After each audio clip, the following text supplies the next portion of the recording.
Tapping in, tapping in, tapping in. Oh, hi, how are you? What is your name? Alejandro. Sand Cake.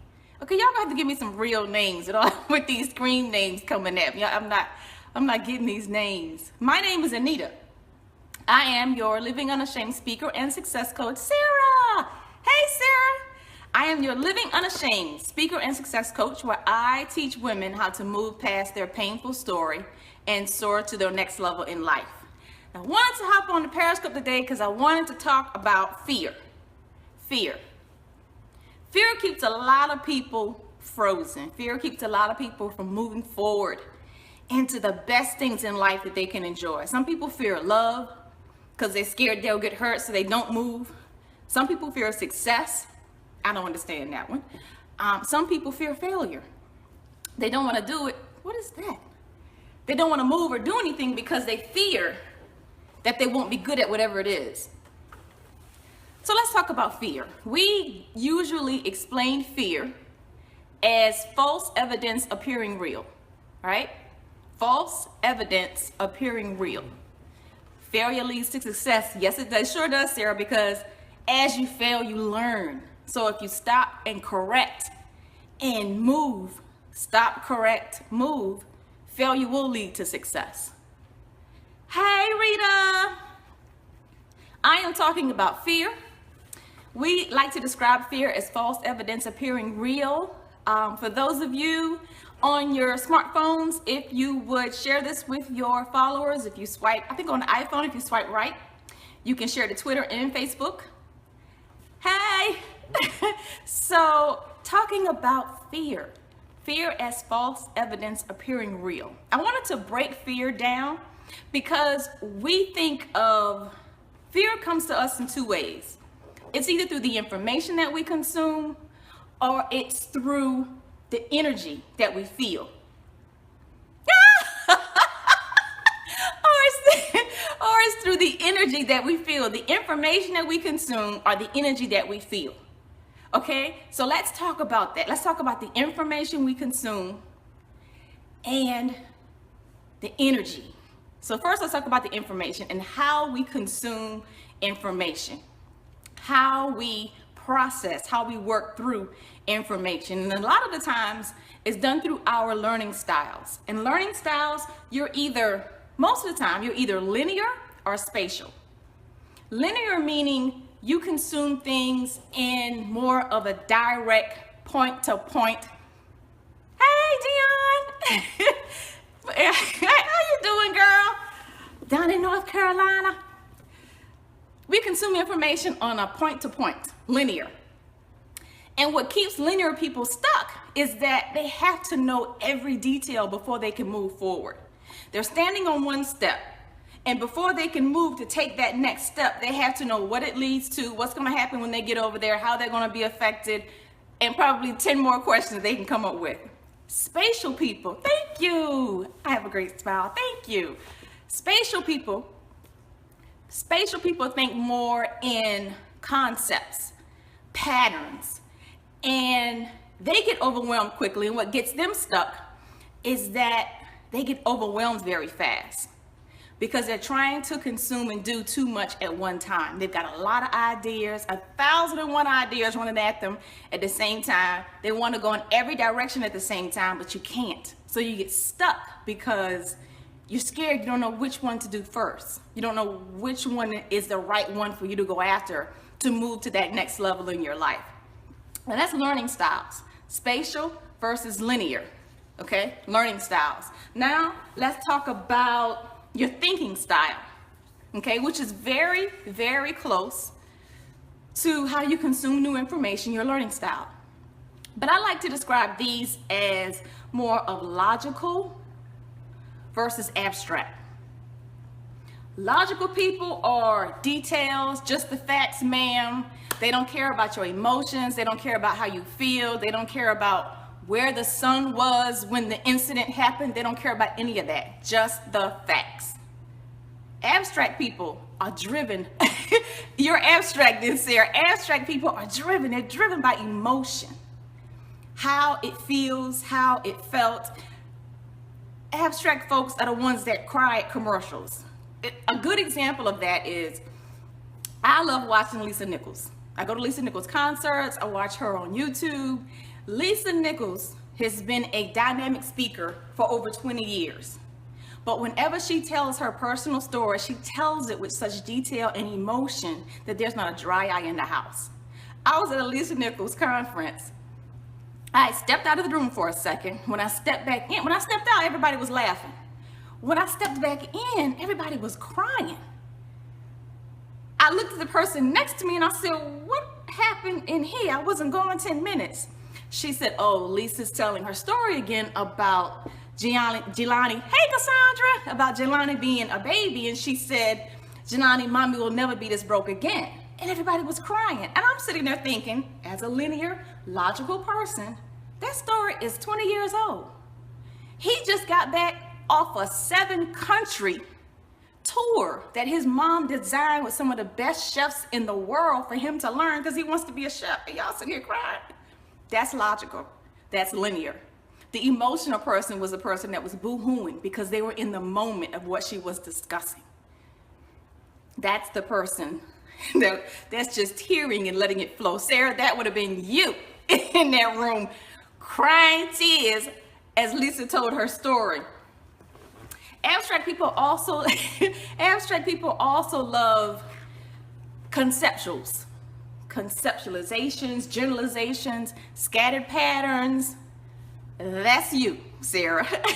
I'm on the logical, linear side.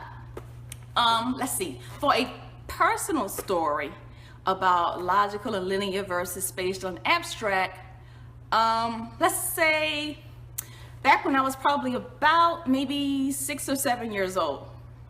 My cousins and I, there were maybe like 5 or 6 of us out there, and we were on my grandfather's farm, running around doing things kids do. Young man came by, he had a horse. My first time seeing a horse in person.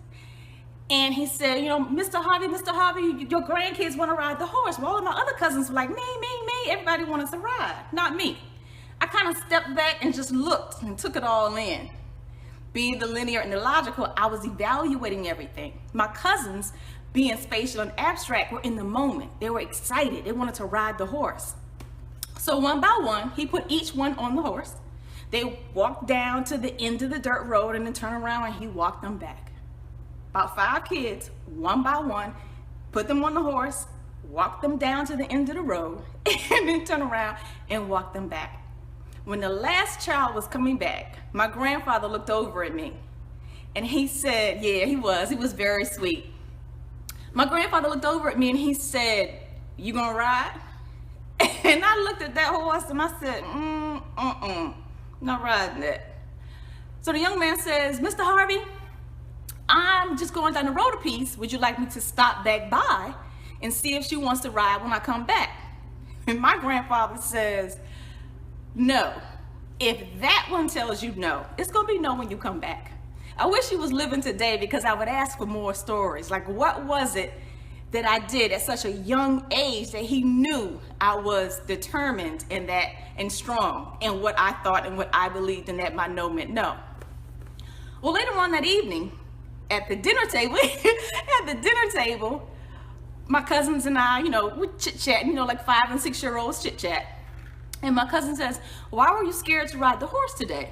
Now that's a very spatial, abstract thought. I didn't outwardly show any signs of fear. I wasn't shaking, I wasn't trembling, I wasn't like maybe. My answer was just plain out no. Conceptual, right? Well, here's the linear answer that I gave her. I said I wasn't scared to ride the horse. I just didn't know how everything worked. Did it hurt to ride the horse? What was the point of riding a horse? What was the purpose? I mean, you just went down to the end of the road and turned around and came back. I didn't walk down there. Then the coup de grace of what comes out of a 6-year-old's mouth. I said, and remember, do unto others as you would have them do unto you. So now that you've ridden a horse, when does the horse ride you? And my grandmother and my grandfather fell out laughing. They just thought, from birth, they just thought I was a hoot. But my cousin, her eyes got really big and then they got full of tears, and I'm sure she was sitting there picturing a horse on her back And she has to now take the horsey for a ride because the horsey took her for a ride. Those are things that young kids think of. 5 and 6-year-olds. Linear versus abstract versus spatial thinkers. Now let's talk about it in terms of energy. Right, kids are funny. And my grandparents, Sarah, they just sat there and listened to us. I mean, I wish they had the video recorders back then, or some of these smartphones back then, because I can only imagine some of the stuff that came out of my mouth. I remember some stories and I remember bits and pieces. So if the stuff that I remember is crazy, I can only imagine the things that I don't remember. She says, y'all were the entertainment. We were. And there were 5 or 6 of us there every weekend. Some of my cousins, of course, disappeared for the summer because they went off with their dad. But the rest of us were there and we had all kinds of fun. They say the darndest things. Yeah, if you just sit back and let them talk, Cassandra, you kids do say the darndest things. But with fear, let's talk about fear in terms of energy styles. Now, I call them energy styles. Other people call them personality styles because I'm talking about just introvert versus extrovert. That's it. Introvert versus extrovert. I like to call them energy styles because back when I was in college and studying these personality styles, it helped me remember the difference between the two. Because introverts get their energy from being alone, and extroverts get their energy from interaction and being around people. I'm an introvert. I get my energy from being alone. Extroverts are exhibitors. If they think it or feel it, it is on their sleeve. You can tell it. It comes out of their mouth.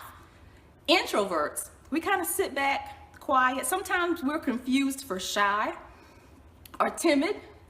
My best friends are extra, I'm not. How do you do that? How do you have best friends that are extros? Yeah. Introverts, we see the same things, we think the same things as the extroverts, but it will not come out of our mouth as quickly. We'll sit back and we'll analyze. Opposites attract. I'll take your word for it because extroverts exhaust me. My time limit runs out fairly quickly when I'm hanging out with extroverts. And once the alarm goes off, I leave. Soul is thirsty. Hi, Soul is thirsty. What's your name? And thank you for joining. And then I want to talk about, getting stuck. I forgot. I'm an outgoing introvert. So you're an ambivert, Cassandra? You can exist in either one. Sharla. Hi, Sharla. How are you? Thanks for joining. We're talking about fear. And I reviewed fear in terms of thinking styles and learning styles. And right now we're talking about energy because it's generally how we consume information and the energy that we give it, the way that we process, how we get fueled by energy is what fuels our fear. And with introverts and extroverts, the way they get stuck is extroverts get busy doing and just being busy. But then when at the end of the day, when they look back, they haven't accomplished a lot. And introverts get stuck in the details. They overanalyze things and they want to know how every little dot is going to be affected or moved before anything is actually touched. So that's how they all get stuck. That's how the learning style, being outgoing can be exhausting. And then I have to run back into my hole and recharge. But at least you can last out there for a while. The real Joyce Butler. Hey, Joyce. At least, Cassandra, though, at least you can last out there for a while. And I'm quite sure you can last a lot longer than I can because, like I said, with extroverts, when my alarm goes off and my time limit has been reached, I have to leave immediately or it won't end well. It just won't end well. But here's a technique. Here is a technique for dealing with fear and not allowing fear to destroy your dreams, whether it's through information or through the energy that you give it. One technique for everybody: introvert, extrovert, spatial, abstract, linear, and logical. This one technique works for all of us. You ready? This one technique works for all of us. Take small steps. That's it. Take small steps. You don't have to see the whole picture, linear and logical, and you don't have to go after everything one time, spatial and abstract. Take small steps. Begin with the end in mind. Thanks for the hearts. Begin with the end in mind and take small steps. Each small step that you take will move you closer and closer to your goal.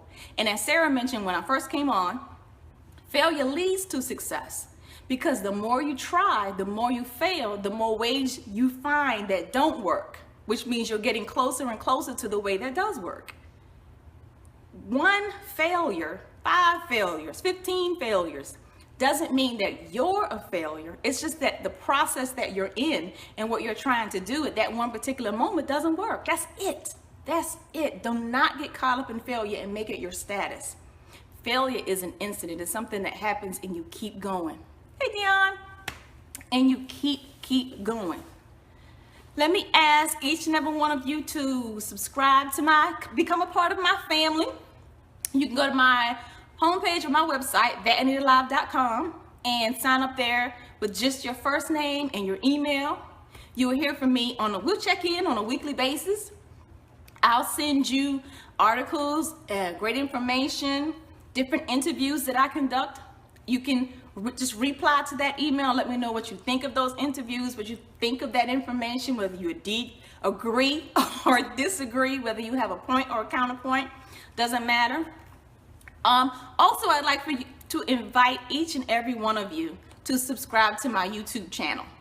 If you go to YouTube and search on That Anita Live, no spaces, just straight That Anita Live, and my channel should come up. You can subscribe there to my video channel and you will never miss any of my madness. As I do videos, I upload the periscopes there, I upload my video interviews there, and I'm working on some good stuff for this coming summer, so be sure you don't miss out. I will talk to you guys later. Peace and blessings.